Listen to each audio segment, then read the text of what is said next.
एक काम तो ये कर ही सकते हैं ना, जो सैलेड खाने के साथ आप खाते हो उसे खाने से पहले खाना शुरू कर दो। आपकी जो ये बुक अभी हमने करना है इसको, यस। जिसमें आपने बताया कि जो किडनी पेशेंट हैं जिनका डायलिसिस होता है, हाँ, वो किस तरह से डायलिसिस से बच जाते हैं और किडनी जो है प्रॉपर वापस हील हो जाती है। क्योंकि मोस्टली हमने देखा है कि जिसकी किडनी खराब हो गई वो ट्रांसप्लांट ही कराता है या मर जाता है। ये एक इम्पॉर्टेंट बात है जो मैं आपको बताना चाहता हूँ, ताकि आप इसको उन लोगों तक पहुँचाएं जिनको इसकी ज़रूरत है। ऐसे बहुत सारे लोग हैं लाखों में जो हर दूसरे दिन या तीसरे दिन डायलिसिस कराते हैं। पहले तो समझना पड़ेगा डायलिसिस क्या है। बहुत ही सिंपल है, आधे मिनट में समझ जाएंगे।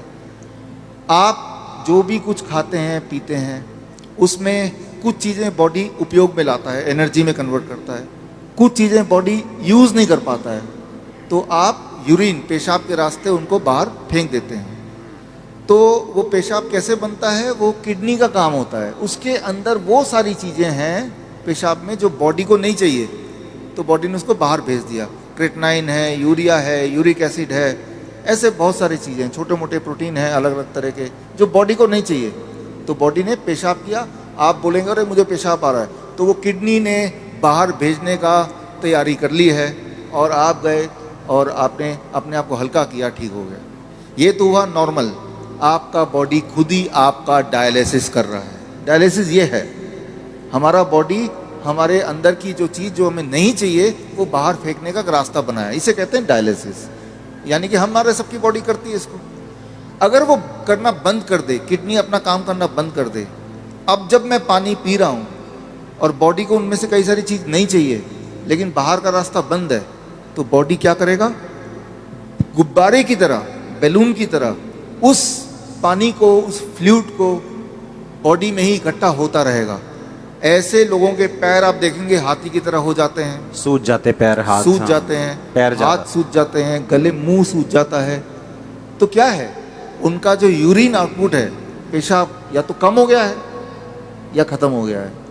अगर आपसे बोलें कि एक दिन बिना पेशाब किए रहना है, इम्पॉसिबल।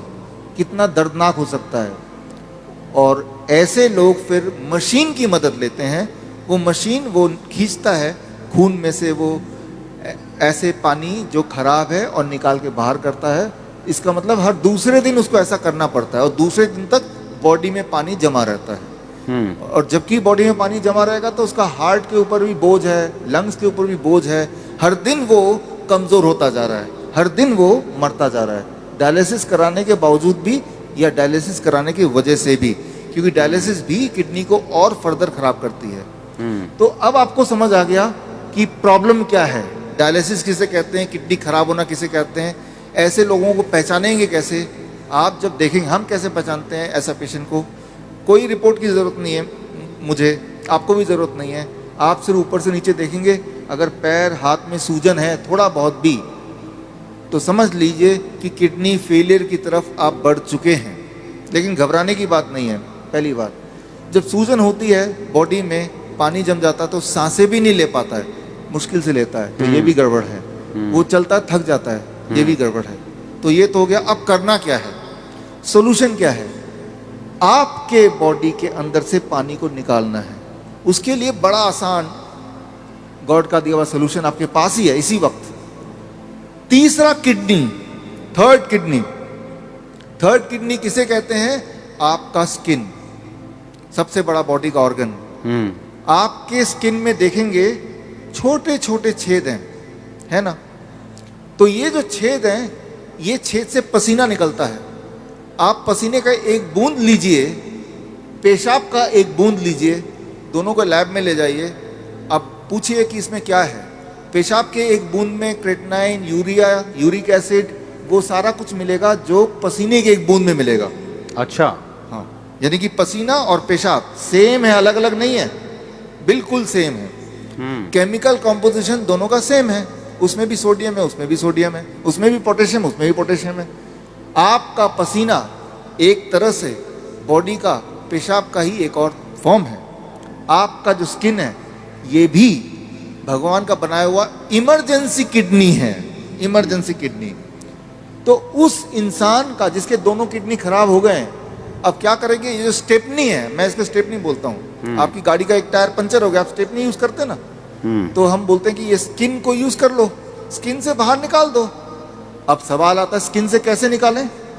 स्किन से निकालने के तरीके, अभी जो बाथटब, अगर आप सुनाई दे रहा है बाथटब का वीडियो प्लीज चला दें। ओके, हमारे चलाओ वीडियो बाथटब का। हमारे हॉस्पिटल में, हिम्स हॉस्पिटल है, डेराबस्सी में है, अभी जलंधर में भी खुल गया है, आप देखिए यहाँ पे वीडियो। ये जो लोग आप देख रहे हैं, ये पानी के टब में बैठे हुए हैं।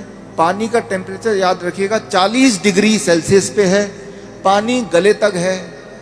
गले तक पानी अगर हो, उसका टेम्परेचर अगर 40 डिग्री सेल्सियस मेंटेन कर पाएं, और ये लोग अगर 2 घंटे बैठ पाएं, तो 2 घंटे के अंदर 2 घंटे सुबह शाम के एक ही बार, एक बार, या फिर 1-1 घंटा 2 बार। अच्छा, ऐसा करने से, ये सारे किडनी पेशेंट हैं, ये वो पेशेंट हैं जो हर दूसरे तीसरे दिन डायलिसिस कराने जाते थे, लेकिन अब वो जाते नहीं हैं।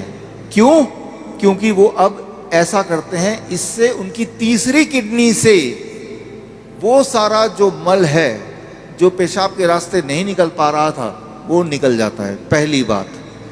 दूसरी बात, और ऐसे टप में, कोई भी टप में बैठ जाना है, कोई भी टब में, कोई भी टप हो, और उसमें जो पानी है उसे 40 डिग्री पे ही रखना है। 40 डिग्री पे रखना है। और नापना कैसे है? थर्मामीटर से। थर्मोमीटर आप 150-200 रुपए का मिल जाएगा। पानी नापने वाला, जो पानी नापने वाला स्पेशल थर्मामीटर, स्पेशल थर्मोमीटर 150-200 में मिल जाएगा। हाँ, कहीं से उसको चेक करते रहना कि वो 40 डिग्री पे मेंटेन रहे। मेंटेन रहे। अगर कम हो गया, गर्म पानी डाल लेना है, गर्म पानी डाल देना, 2 घंटे बैठना है। 2 घंटे बैठना है। ये टेम्परेरी सोल्यूशन है कि किडनी हील भी होगी? इसमें मैं आता हूँ। हाँ, ये किडनी हील होगी, लेकिन कैसे? 2 चीज होगा उसके साथ। आप अगर ये करेंगे तो एक्सपेरिमेंट करने के लिए उस इंसान का पहले आप बोलिए कि वजन करे, क्योंकि वजन में वो अंदर पानी है। 2 घंटे बाद दोबारा वजन करेंगे तो आधा किलो, 1 किलो, 1.5 किलो वजन कम मिलेगा। मतलब बाहर आ गया, वो बाहर आ गया। पहली बात। आप एक और काम करें, उनके पैरों के सूजन के फोटो खींच लें, 2 घंटे बाद दोबारा देखें, अरे सूजन कहाँ गया? अरे बाहर चला गया, उसको बॉडी ने बाहर भेज दिया। एक और काम करें, किडनी पेशेंट की एक दिक्कत होती है, उनका बीपी बहुत हाई रहता है। क्यों? गुब्बारे को जैसे फुलाएंगे तो प्रेशर बढ़ गया ना, तो बॉडी भी तो गुब्बारे की तरह फूल रही है, पानी अंदर डल डल के, तो प्रेशर बढ़ता जा रहा है। तो चाहे कितनी भी दवा खा लें किडनी का पेशेंट, प्रेशर उनका बहुत ज़्यादा होता है, ब्लड प्रेशर। अच्छा, लेकिन तो अब पहले प्रेशर नाप लें, ज़्यादा ही मिलेगा 200/100। अब पानी में बिठाएं, और अब पानी में बिठाने के बाद 2 घंटे बाद दोबारा प्रेशर नापें, तो प्रेशर कम हो जाएगा। कम से कम 40 यूनिट कम हो जाता है, किसी का 20 यूनिट कम हो जाता है, लेकिन कम जरूर होता है, हर एक का कम होता है। तो जो मेन सिम्टम होते हैं किडनी पेशेंट के, वो सारे सिम्टम एक क्लासिक सिम्टम होता है। मोस्टली बोलते हैं कि किडनी आपकी श्रिंक हो गई है जी, हाँ। किडनी सुंगड़ गई है, सिकुड़ गई है, वो काम नहीं कर रही। हाँ, वो फिर से बढ़ेगी कि नहीं बढ़ेगी? ऐसे ही रखना पड़ेगा पेशेंट को? ये बड़ा इंटरेस्टिंग है। ये सवाल बहुत सारे पेशेंट ठीक होने के बाद भी पूछते हैं। ठीक होना कैसे पता चल गया? कि अब उनको ये करने की ज़रूरत नहीं है। 3 महीना लगातार करने के बाद अब करने की ज़रूरत ही नहीं है। अब पेशाब भी नॉर्मल हो रहा है, सूजन भी नहीं आ रही है, ब्लड प्रेशर भी नॉर्मल है, यानी ठीक हो गया। लेकिन वो क्रिएटिनिन और यूरिया, क्रिएटिनिन भी नॉर्मल आ गया, यूरिया भी नॉर्मल आ गया, यूरिक एसिड भी नॉर्मल है, सारा कुछ नॉर्मल हो गया, हाँ, ब्रीदिंग भी नॉर्मल है। साइज किडनी का। अब आता है साइज। तो साइज के लिए वो बोलता है, तो DTPA स्कैन करने बोलते हैं। हालांकि हम रिकमेंड नहीं करते, लेकिन स्कैन कराते हैं। तो पहले वाला साइज उसके पास था, पहले भी स्कैन कराया था, 3 महीने बाद दोबारा स्कैन कराते हैं। तो स्कैन में वो साइज बढ़ी हुई दिखाई देती है, मतलब वो किडनी जो है वो बढ़ चुकी है, बढ़ चुकी है, फिर से साइज उसका अच्छा हो रहा है, अच्छा हो गया। और ये स्कैनिंग बताती है। हाँ, और वो जो स्कैनिंग बताती है, वो स्कैन पहले और बाद के वो किताब में है। और ये किताब मैं चाहता हूँ कि आपके हाथों से इसका लॉन्च हो जाए। हाँ, ठीक है। हाँ, और ये जो किताब को बनाने में, ऑब्जर्वेशन स्टडी में जिन्होंने मुख्य भूमिका निभाई है, हमारे डॉक्टर संजीव सूद जी हैं। आप भी एक बार आ जाएं। डॉक्टर गगन है, ये भी आ जाएं। दयानंद आयुर्वेदिक कॉलेज में इन्होंने हमारे साथ मिलके हमें मदद करते हुए इस चीज़ को दुनिया तक पहुंचाने के लिए काम किया। प्लीज़ आ जाएं। डॉक्टर अनु, प्लीज़ कम। किताबें और भी हैं, 2 ले आते हैं। बैठे रहो बैठे रहो बैठे रहो। इसका नाम है प्रत्यारोपण यानी किडनी ट्रांसप्लांट का अंत। हाँ, ठीक। किडनी आपकी खुद की किडनी ही काम करेगी, किसी और की किडनी की कोई आवश्यकता नहीं है। भगवान का दिया हुआ किडनी उसी को स्टार्ट करना है, उसी को काम करना है। तारीफ करो सब। Thank you thank you thank you. तो अच्छा, हमने कितने ऐसे लोग आपके लोग मोहल्ले में ऐसे आपने देखे होंगे जो किडनी ट्रांसप्लांट नहीं करा सकते, डायलिसिस नहीं करा सकते, मर जाते हैं। देखे कि नहीं देखे? चर्च में हील होते हमने देखे हैं, लेकिन जो बहुत से लोग हैं जो यीशु मसीह को नहीं जानते, हमने हॉस्पिटल्स में देखा है। मेरे फ्रेंड्स हैं जो हॉस्पिटल्स चलाते हैं चैरिटेबल, वो बताते हैं कि किडनी पेशेंट किस तरह से आते हैं और उनके पास मशीन्स नहीं है, उनके पास स्ट्रक्चर नहीं है और लोग ऐसे ही मर रहे हैं। और देखो जब डाइट का जिक्र होता है तो यकीन नहीं होता कि डाइट से कैसे कोई हील हो सकता है, और ये भी यकीन नहीं हो रहा कि बाथटब में बैठ के या ऐसे ऐसे करके कैसे कोई हील हो सकता। और उसको खाना क्या है किडनी पेशेंट को? सेम DIP डाइट प्लस ये जो मैंने बताया, ये 2 घंटे बैठना है। 2 घंटे बैठना है। कई बार लोग 2 घंटे नहीं बैठ पाते, तो 1 घंटा करके 2 बार बैठ लिया। कई बार 1 घंटा भी नहीं बैठ पाते, चलो 40-40 मिनट करके 3 बार बैठ गए। 2 घंटे का आपको रूटीन पूरे दिन भर में 2 घंटे बैठते ना, तो यहाँ से जितने पोर्स हैं तब जाके पूरा निकलता है।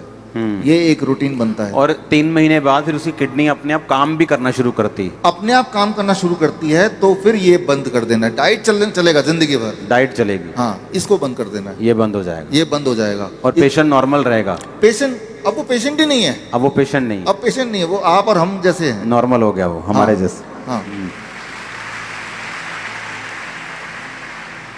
अभी हमारे आपके शहर में जालंधर में GT रोड में देश का सबसे पुराना जो दयानंद आयुर्वेदिक कॉलेज, सबसे पुराना कॉलेज है, 125 साल हो जाएंगे अगले साल। तो यहाँ पे भी इसी मेथड से किडनी का इलाज शुरू हो चुका है। मेरा बिलीव ये है कि परमेश्वर आपको यूज करेगा पूरे इंडिया में लोगों को हील करने के लिए इस मेथड से। हर एक व्यक्ति का गिफ्ट अलग अलग है, और मुझे ये बिलीव है कि क्योंकि मैंने 2-3 टेस्टिमनीज अपनी आंखों से देखी हैं। नॉन बिलीवर्स कुछ मालूम नहीं, जस्ट डाइट फॉलो की, जस्ट हील मतलब मैंने देखा है उनको लेवल पे आते, ठीक होते। बाकी अगर कंप्लीट हीलिंग की बात करें वो तो हमें मालूम है कि यीशु मसीह कर सकते हैं, लेकिन डाइट इंपॉर्टेंट है। आपको ये बड़े ध्यान से सुनना है, समझना है। आमीन। एक काम तो देखो ये कर ही सकते लोग, मान लो किसी को, जैसे मैंने भी पहली बार सुन के आपको फॉलो नहीं किया, एक काम तो ये कर ही सकते हैं ना, जो सैलेड खाने के साथ आप खाते हो उसे खाने से पहले खाना शुरू कर दो। जो रोटी आप आटे की खाते हो, आटा बंद करके कोदरा, रागी, ज्वार, बाजरा ये शुरू कर दो। इतना तो कर सकते हो कि नहीं कर सकते? इतना करके ही आप देखना आपको फर्क पड़ना शुरू हो जाएगा। और कम से कम 12 बजे तक फल, हाँ, और फ्रूट जो 12 बजे तक खाने। हाँ, इतना अगर कर दें, आप बोले 1 हफ्ता करके देखेंगे, जस्ट 1 वीक। हाँ, अगर तो कुछ फर्क पड़ा तो करेंगे, नहीं तो छोड़ देंगे।